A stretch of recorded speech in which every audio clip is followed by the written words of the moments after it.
I always knew I was adopted. My father, James Richardson, never hid that fact from me. What my sister Catherine didn't know was that being adopted wasn't the only secret in our family. I'm Emma Chin, and at 32, I became the CEO of Richardson Global Enterprises, a fact that sent my sister into a very public meltdown. But let me start from the beginning. Dad adopted me when I was 6 after my biological parents died in a car accident in Hong Kong. He was there closing a business deal and visited the orphanage as part of his charitable works. Something about the quiet Asian girl reading advanced mathematics books in the corner caught his attention. 3 months later, I had a new home, a new sister, and a father who saw something in me that would change both our lives. Catherine, 2 years older than me, never accepted my presence. Where Dad saw potential, she saw competition. While I was diving into business books and learning about investments, she was focused on being the perfect socialite, the natural heir to the Richardson name. Blood will always matter more than paper, she'd say when Dad wasn't around. What none of them knew was that Dad had been preparing me to take over his company since I was 12. Those weren't just casual conversations about business over breakfast. They were carefully planned lessons. The summer internships weren't just to keep me busy. They were training grounds. By the time I finished my MBA, I knew every aspect of Richardson Global Enterprises intimately. Dad kept my training secret, not out of shame, but strategy. The business world is like a chess game, Emma, he'd tell me. The best moves are the ones your opponents don't see coming. Catherine married Trevor Williams, heir to a banking fortune, in what society pages called the merger of the decade. The fact that Trevor's bank was secretly struggling under bad investments wasn't public knowledge yet. But Dad and I knew. We'd been quietly buying up their debt through shell companies for months. When Dad was diagnosed with pancreatic cancer, he called me to his study one night. "It's time," he said, handing me a thick envelope. "Everything's prepared. Just remember what I taught you. Patience is the deadliest weapon in business." He died 3 weeks later. The funeral was exactly as Catherine wanted it, lavish, public, and designed to emphasize her position as the grieving daughter. I sat quietly in the back, as she'd instructed. "No need to confuse people about your place in the family," she'd said with a cold smile. After the service, during the reception at our family estate, Catherine made her move. She clinked her glass for attention, her black designer dress perfectly coordinating with her crocodile tears. "I want to thank everyone for coming to honor my father," she began, emphasizing the my. Family meant everything to him, and as his only true child, I know he'd want us to be honest today. She turned to me, her smile razor sharp. "Emma, dear, I think it's time we stopped pretending. You were a charity case, a tax write-off Dad's accountant suggested. You're not real family, and it's time for you to go." The room fell silent. 200 of New York's elite waited for my response. Trevor smirked beside his wife, probably already spending the inheritance in his head. I stood slowly, straightened my simple black dress, and smiled. "Of course, Catherine. You're right, we should stop pretending." I walked to the door, then turned back. "See you at the will reading." "Don't bother," she called after me. "Dad's lawyers already confirmed everything goes to his real heir." I just smiled again. "We'll see." 2 days later, in the Richardson Global Enterprises main conference room, Catherine's perfect world imploded.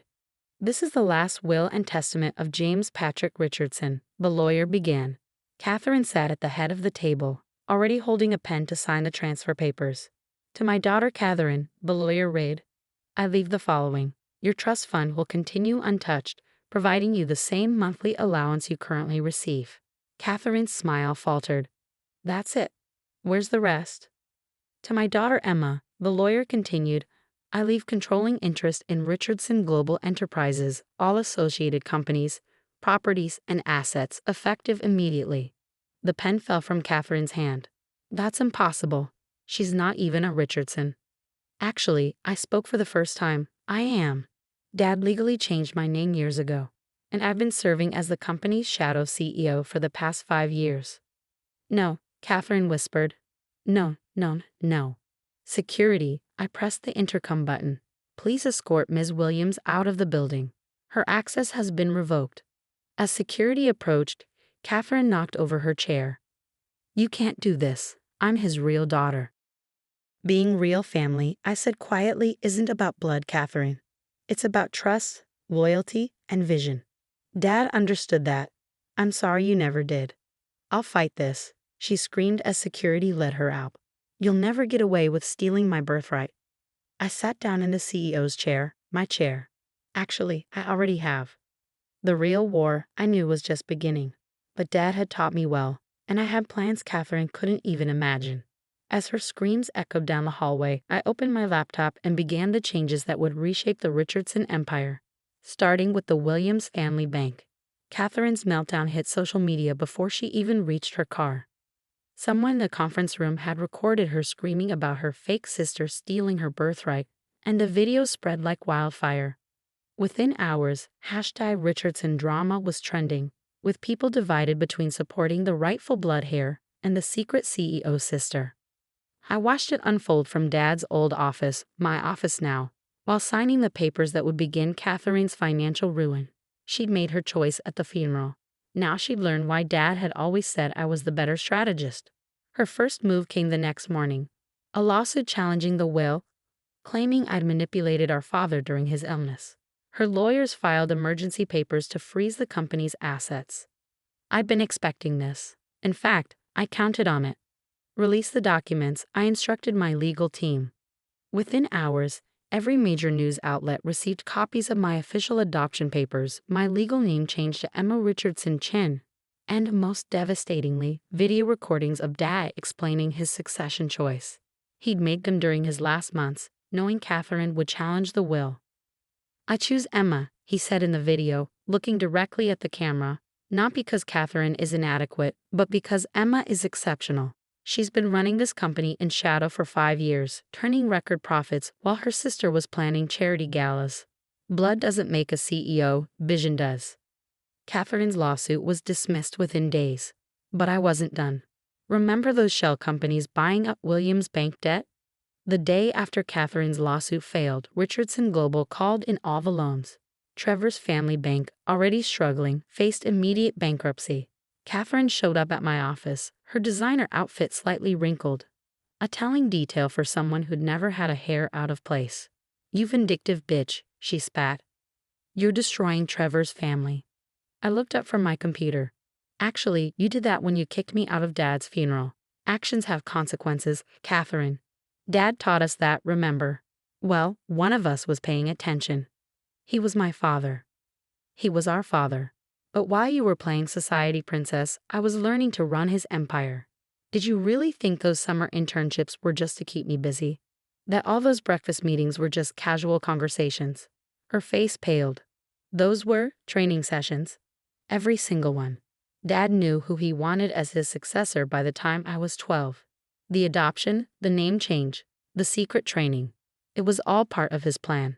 You could have been part of it too, if you'd ever shown any interest in anything beyond your trust fund.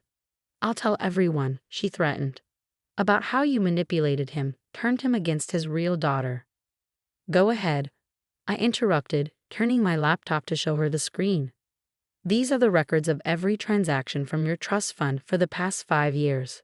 The private shopping sprees disguised as charity donations. The business meetings that were actually spa days. Oh, and let's not forget the interesting transfers to Trevor's personal account. The ones that started right after you discovered his bank was failing." She sank into a chair. "How did you? I told you. I've been running this company for 5 years. Did you think I wouldn't monitor the trust funds? Dad knew about all of it. He just wanted to see if he'd ever come clean." The next phase of my plan unfolded over the following weeks. As Williams' bank collapsed, Richardson Global swooped in to save it, at the cost of Trevor's family losing control. Catherine and Trevor were forced to sell their mansion, their cars, their vacation homes. Their society friends disappeared as quickly as their wealth. Funny how that happens. But the real twist came during the shareholders' meeting 3 months later. As I presented the company's record profits under my official leadership, Catherine made one last desperate play. She burst into the meeting, waving papers. "I have proof," she screamed. "Proof that she's been manipulating company funds." Security moved to remove her, but I held up my hand. Let her speak. The documents she'd brought were actually plans I'd leaked through a carefully chosen channel, plans showing massive transfers of company funds. What Catherine hadn't realized was that they were records of her own embezzlement, done through proxy accounts she thought were untraceable. These transfers, she announced triumphantly, prove that Emma has been stealing from the company. Interesting, I replied calmly, because those transfers align perfectly with deposits made to these accounts. I projected a new set of documents on the screen. Accounts registered to Catherine Williams and Trevor Williams. The room erupted in chaos. Catherine's face went from triumphant to horrified as she realized she'd just publicly implicated herself in financial fraud. He set me up, she whispered. No, Catherine, you set yourself up. I just made sure everyone could see it. The SEC investigation was brief but thorough. Catherine and Trevor were indicted on multiple counts of financial fraud. Their remaining assets were frozen. The trust fund, their last financial lifeline, was suspended pending criminal investigation. Dad would have appreciated the symmetry.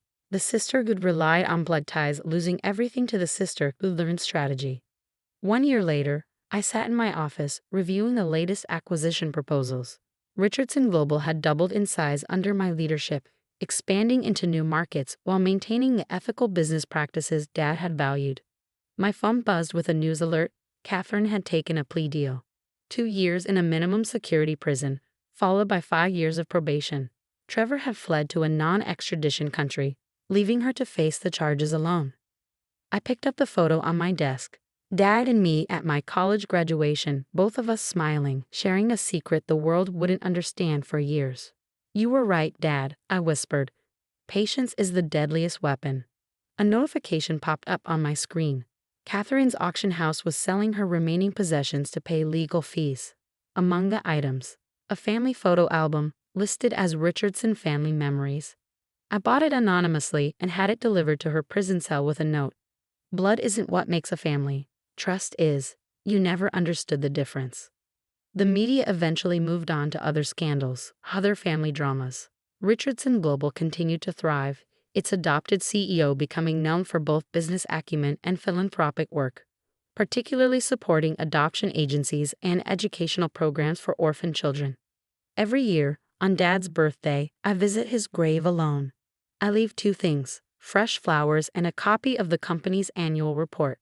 Last year, I added a 3rd item, a newspaper clipping about Catherine's sentence with a simple note. You taught me well, Dad. The best moves really are the ones they never see coming. Catherine gets out of prison next year. Her trust fund is gone. Her society friends have forgotten her. And her husband is sipping cocktails somewhere without an extradition treaty. Me? I'm in Dad's old office, my office, planning the company's next expansion. There's a new photo on my desk now, next to the graduation picture. Me with a group of business students I mentor. All of them adopted. All of them learning what Dad taught me. That family isn't about blood. It's about choice. And sometimes the family you choose is better than the family you're born into. Just ask Catherine. I'm sure she has plenty of time to think about that now.